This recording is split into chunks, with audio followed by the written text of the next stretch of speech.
out of the second-year QBs, which one would you rather have for the next 10 years? We're not talking about next year. We're not talking about even 2023, but in 2032, when we look back on this quarterback class, who's going to be the best of the lot?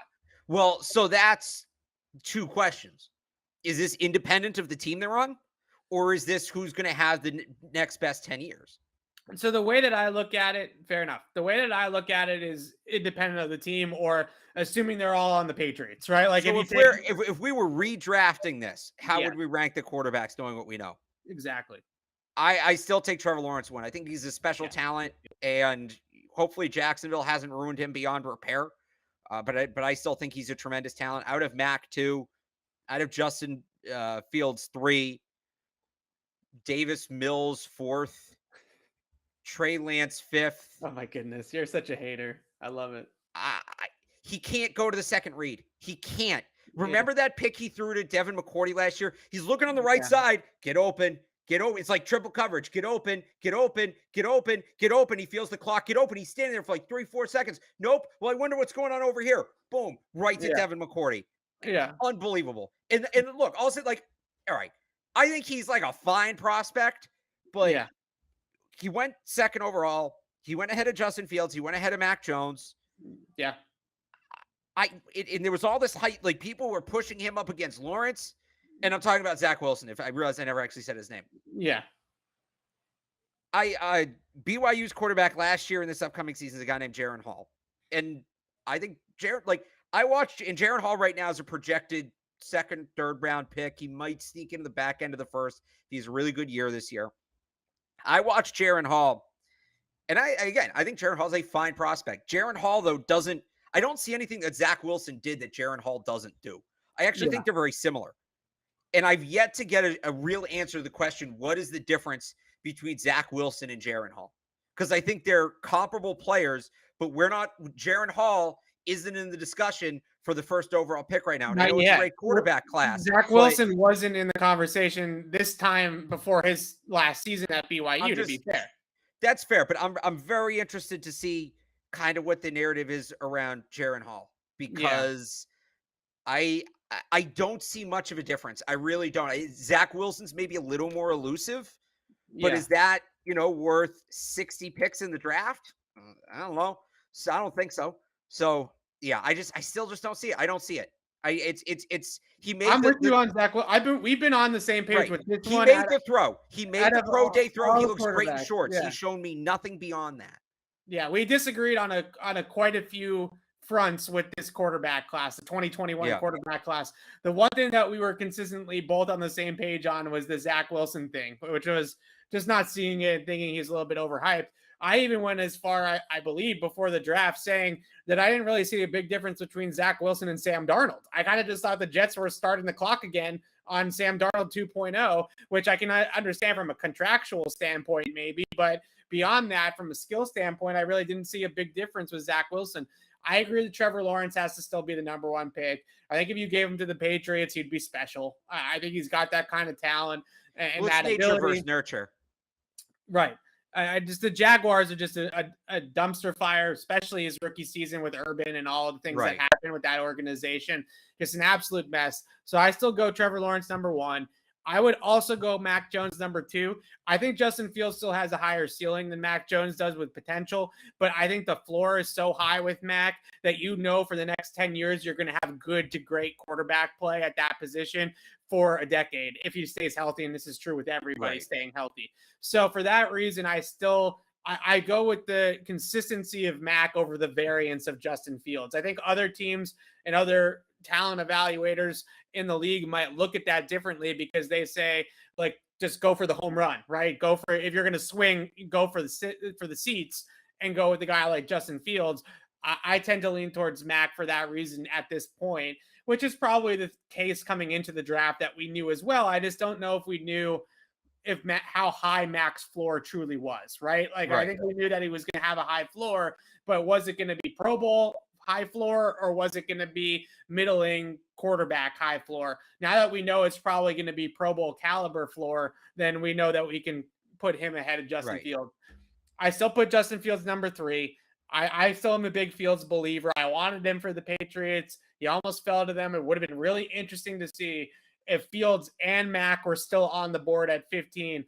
I tend to think the Patriots still go Mac because he's their type of guy, and Fields isn't. But it would have been interesting to see what decision they would have made there. I still go Justin Fields 3 after Mac.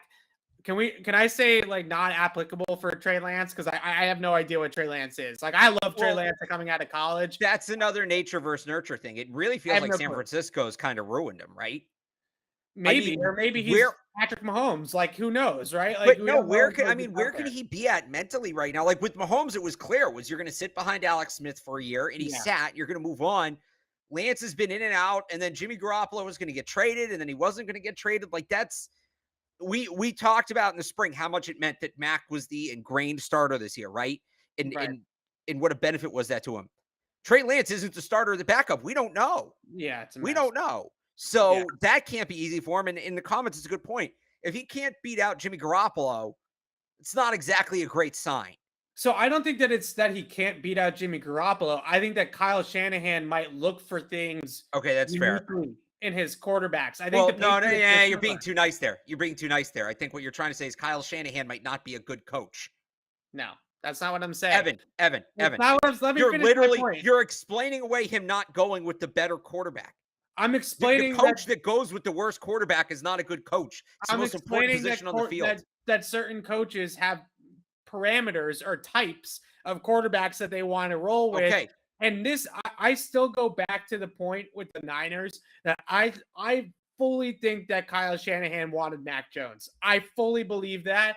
And I think that the front office wanted the talent, right? They wanted the next Patrick Mahomes, the next Josh Allen, and they took Trey Lance in that spot instead because it's two different conversations, right? The coaches, especially a guy like Kyle Shanahan, and I think this is similar with the Patriots.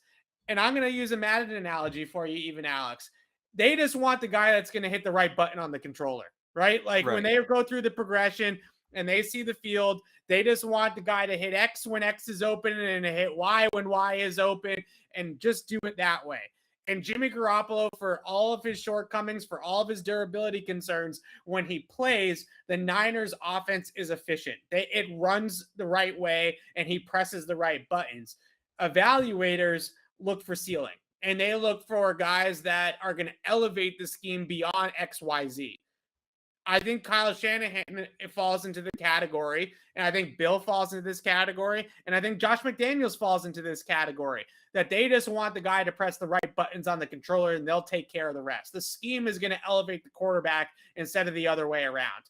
So I think Kyle is hung up on Jimmy G because he knows what they can be with Jimmy G, and I don't know if he wants to coach up Trey Lance to fit his offense. And I don't think he's going to change the scheme to fit Trey Lance. So the conversation we were having, though, I said, if he can't beat out Jimmy Garoppolo, and you said, what if you basically said, well, what if he has, but Shanahan isn't going with him? If he's proven to be better than Garoppolo and Shanahan's still going with Garoppolo. But he might be more talented than Garoppolo, but he might not be better than Garoppolo and Shanahan's system. Niche reference, season 3 of Blue Mountain State, Marcus Gilday. They get this offense coordinator, Marcus Gilday, and he basically the whole season is him basically saying he can put any player he wants into his offense. Like he doesn't care about the quarterback. He can put any player he wants into his system. Look at it that way a little bit. Honestly. No, I don't think so. Not with Brady.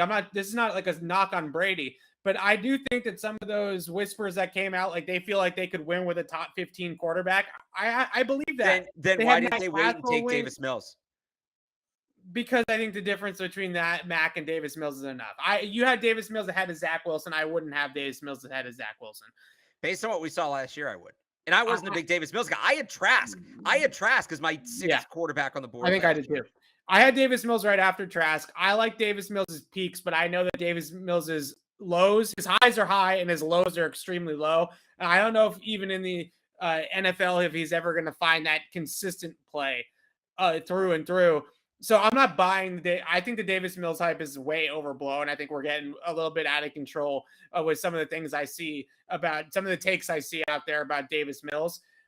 He put together good tape at Stanford at times. Like this is Davis Mills, right? Like he can be a good quarterback, but then you watch it when it falls off the wagon, right? Watch when a wheel falls off and see what happens, because he becomes a completely different guy.